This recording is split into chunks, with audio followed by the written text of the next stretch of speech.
Supreme court ने bill पर अमल दरामद रोक दिया था।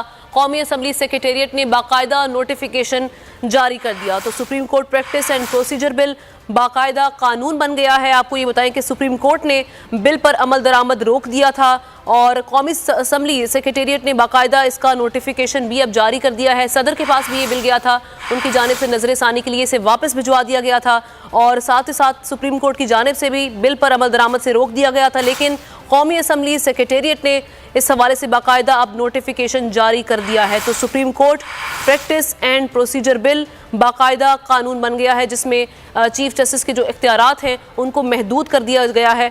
कौमी असम्बली सेक्रेटेरिएट ने इसको बाकायदा नोटिफिकेशन भी इसका जारी कर दिया है, जबकि सुप्रीम कोर्ट ने बिल पर अमल दरामद से रोक दिया था। उसके बावजूद हम ये देख रहे हैं कि कौमी असम्बली सेक्रेटेरिएट ने बाकायदा इस बिल का नोटिफिकेशन भी जारी कर दिया है, जिसके बाद supreme court practice and procedure bill अब बाकायदा कानून बन गया है, जिसमें सुप्रीम कोर्ट के इख्तियारात को महदूद कर दिया गया है। लेकिन सुप्रीम कोर्ट की जानिब से इस बिल पर अमल दरामद से रोक दिया गया था। कौमी असम्बली सेक्रेटेरिएट की जानिब से बाकायदा इसका नोटिफिकेशन जारी कर दिया गया है।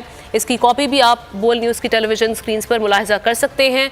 और साथ ही साथ आपको बताएं कि नेशनल असम्बली की जानिब से इसको ट्वीट भी कर दिया गया है। अब इस बिल को बाकायदा कानून बना दिया गया है, बाकायदा नोटिफिकेशन जारी किया गया है कौमी असम्बली सेक्रेटेरिएट की जानिब से। Supreme court practice and procedure bill जो बाकायदा कानून बन गया है, सुप्रीम कोर्ट की जानिब से इस बिल पर अमल दरामद से रोक दिया गया था। उसके बावजूद हम ये देख रहे हैं कि कौमी असम्बली सेक्रेटेरिएट ने इसका बाकायदा नोटिफिकेशन जारी कर